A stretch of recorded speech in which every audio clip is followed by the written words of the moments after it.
Long ago, in the ancient world of Greece, where marble temples glowed under the rising sun, there lived a goddess whose touch shaped the destiny of cities and the fate of every human life. Her name was Tyche. Some called her Tyche. Others whispered her name as Tyche, the goddess of fortune, prosperity, and the unpredictable turning of fate. Tyche did not roar like Zeus, or hunt like Artemis, or wage war like Ares.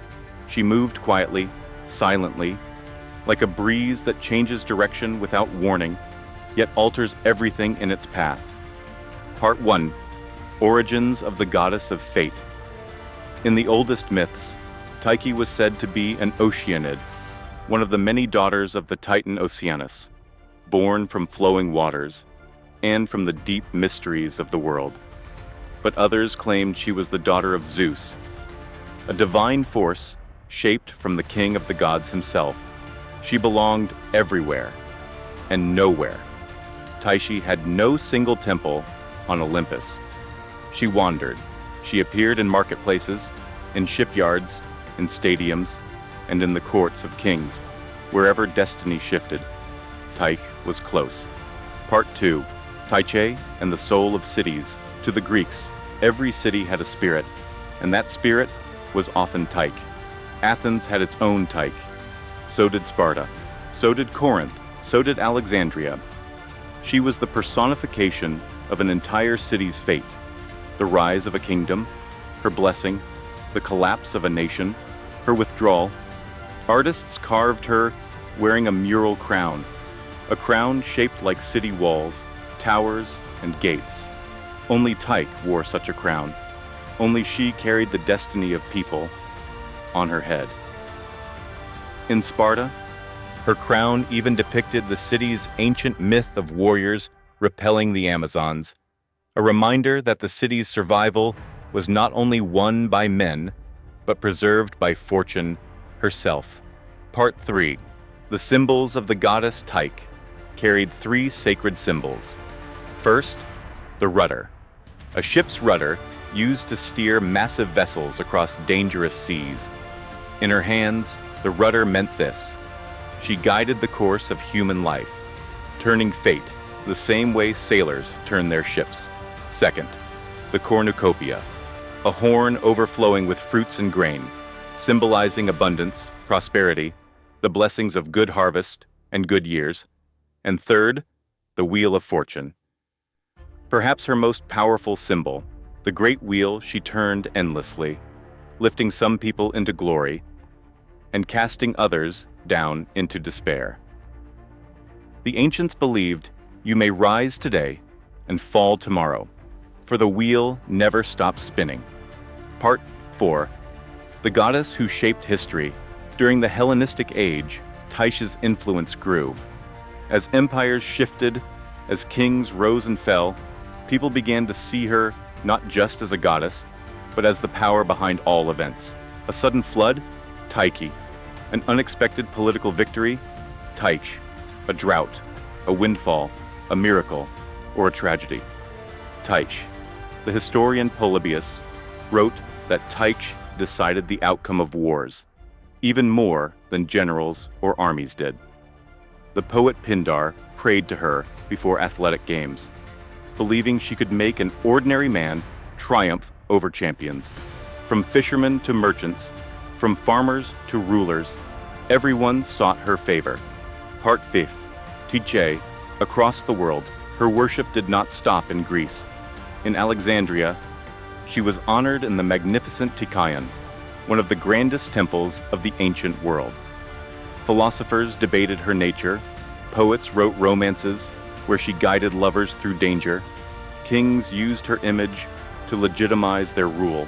In Athens, people prayed to Agathos Tyche, a form of good fortune, offered a cup of wine before every meal. In Corinth, she was honored beside Dionysus, associated with festivals, harvests, and abundance. In Rome, she became Fortuna, the mighty goddess who guarded emperors, soldiers, cities, and the fate of the entire empire. And even beyond Rome, in the Parthian Empire, Her image appeared on royal coins. Where Tyche stood beside a king, legitimacy followed. Part 6. The Philosophers and the Poets. As centuries passed, thinkers debated her power. Stoics believed she embodied the unpredictable nature of life. Neoplatonists argued she was necessary, a divine mechanism of the universe. Epicureans saw her as the randomness hidden in the fabric of reality. But the poets, they poured their emotions onto her name. Some adored her, others cursed her. They called her fickle, swift, dangerous, the bringer of sudden joy and sudden heartbreak. Yet no matter what they said, even the poets prayed to her, because no human wished to face fate without Tyche on their side. Part 7. Tyche in the constellation of Virgo. On warm nights in ancient Greece, teachers would take their students outside, onto hills overlooking the dark sea, and point to the stars. There, they would say, that is Virgo. To many, this constellation represented Tyche. Others believed it reflected Demeter, or Astrea. But to the young philosophers staring upward, it became clear. Fate was written in the heavens, and it was turned by the goddess who lived among them. Part 8. Stories of Tyche's hand in human lives throughout ancient literature. Tyche appears in subtle but powerful ways. She shapes the fate of lovers like Leucippe and Cleitophon, guiding them through shipwrecks, kidnappings, and unlikely reunions. She blesses Daphnis and Chloe, allowing their love to endure despite obstacles. She intervenes in battles, in families, in the quiet choices that shape human paths. To the Greeks, Tyche was not distant. She was everywhere. If your business succeeded, you thanked Tyche. If your crops failed, you blamed Tyche. If a storm spared your ship, Tyche had mercy. If you lost something precious, Tyche had turned her wheel. She was woven into every heartbeat of ancient life. Part 9. The goddess who brought stability to chaos, even as Christianity spread, even as temples fell and new beliefs took root, Tyche did not vanish. Her image remained in art, in literature, in philosophy. Why? Because she represented something timeless, something deeper than myth, something the human experience cannot escape. Life is unpredictable. Fate is unstable. Fortune changes without warning. The ancients created Tyche not only as a goddess to adore, but as a symbol to understand the chaos of existence.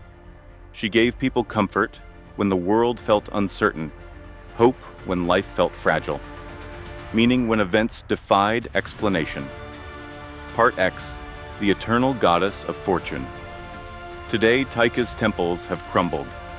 Her statues have weathered, her altars have been replaced, but her spirit remains. We speak of her without realizing it. We call her luck. We call her chance. We call her opportunity, timing, and fate. But they all lead back to her. Every unexpected blessing, every sudden disaster, every twist in our journey, echoes the goddess the Greeks knew so well. Tyche, the hand that turns the wheel, the force guiding the unpredictable tides of life, the eternal reminder that fortune favors the bold, fortune abandons the careless, and fortune belongs to no one except her.